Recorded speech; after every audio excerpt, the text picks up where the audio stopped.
Coba, misalkan perempuan lebih cantik mana sama istri-istriku? Hei, generasi muda NU, taek. Kalau kamu perempuan, kamu lebih cantik mana sama istri-istriku? Kalau kamu laki-laki, kamu lebih ganteng mana sama aku? Kalau kamu ekonomi, kamu lebih kaya mana sama aku? Ayo, buka-bukaan yuk. Jangan-jangan kamu kere, jangan-jangan kamu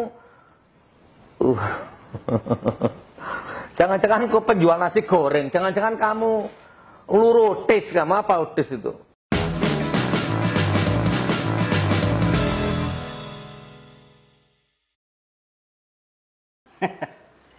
Salah satu penceramah agama yang saya suka ini namanya Gus Nur. Meskipun kata orang dia sebenarnya tidak layak menyandang gelar Gus. Karena gelar Gus itu di NU biasanya diberikan kepada anak kiai yang mempunyai pondok pesantren. Tetapi Gus Nur yang ini sama sekali bukan anak kiai. Bahkan ia juga belum pernah nyantri. Jadi bayangkan secara ilmu agama dia tidak punya rekam jejak apapun.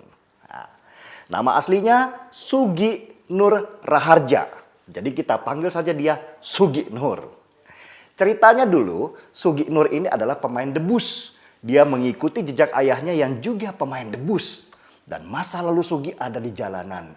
Dia selain mencari uang lewat pertunjukan debus, juga mencopet dan menipu orang dengan gendam. Selain itu, dia juga berprofesi sebagai penjual obat keliling. Mungkin saat menjual obat inilah si Sugi melatih kemampuannya berbicara di depan publik. Ya pasti dengan tipu-tipu supaya obatnya itu laku. Sesudah bertahun-tahun menjadi penjual obat, Sugi pun mulai bosan. Mungkin karena hasilnya nggak seberapa dan dia juga nggak kaya-kaya. Akhirnya Sugi pun belajar agama. Dan dari sinilah dia bisa memadukan ilmu jualan obat tipu-tipunya dengan agama. Sugi sudah menemukan formula supaya dia bisa hidup sejahtera. Sugi termasuk cerdas. Dia memanfaatkan YouTube untuk mencari penggemar. Dan dia berhasil. Dia diundang kemana-mana dan dapat gelar terhormat sebagai Ustadz. Hanya dalam perjalanan sebagai Ustadz, Sugi punya banyak kompetitor. Dia tidak mau hanya menjadi pendakwah kampung. Dia pengen naik ke tingkat nasional. Dan Sugi pun mulai mencari perbedaan dalam ceramahnya. Atau bahasa keren marketingnya, diferensiasi.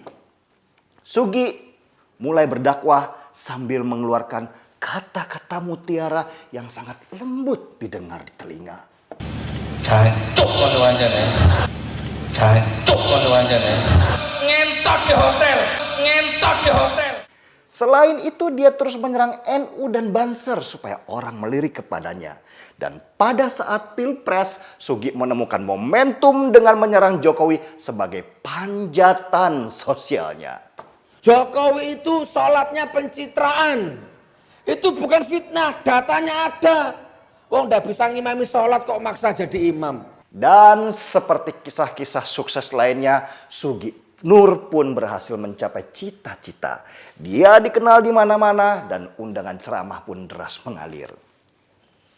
Hidupnya berubah. Sugi Nur mulai menjadi bintang iklan bahkan bermain properti. Sugi Nur dengan ilmu jualan obat yang dipadukan dengan agama akhirnya menjadi orang sukses dengan memiliki barang-barang mewah. Hasil jualan agama ternyata bisa membuatnya hidup sejahtera dan nyaman, bahkan bisa dipamerkan.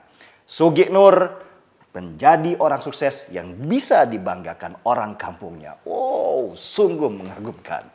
Sahabat super, kisah Sugi Nur bukan kisah satu-satunya orang yang mencari uang dengan berjualan agama.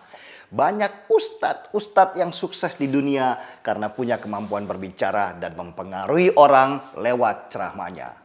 Salah satunya adalah seorang yang bernama Xiao Chen Kuok atau yang kita kenal sekarang dengan nama Felix Xiao. Felix yang dulunya Kristen menemukan kehidupan dunianya sesudah dia pindah agama. Nanti kita akan bahas dalam kesempatan lain. Sebagai pesan terakhir, saya ingin mengutip kata-kata motivasi untuk para sahabat super dari Ibnu Rushd. Jika ingin menguasai orang bodoh, maka bungkuslah sesuatu yang batil dengan agama. Sungguh super. Mari kita seruput kopinya. Marky Bong. Mari kita bongkar semuanya. Saya Denny Siregar, kita di acara Timeline. Termasuk Ansor, Banser, Nuril, Guntur Romli, Abu Janda. Siapa lagi? Denny Siregar.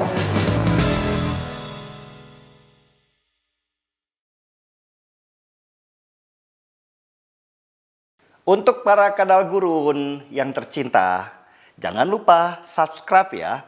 Dan bunyikan loncengnya kalau Anda masih benci dengan saya. Itu juga kalau masih ada kuota.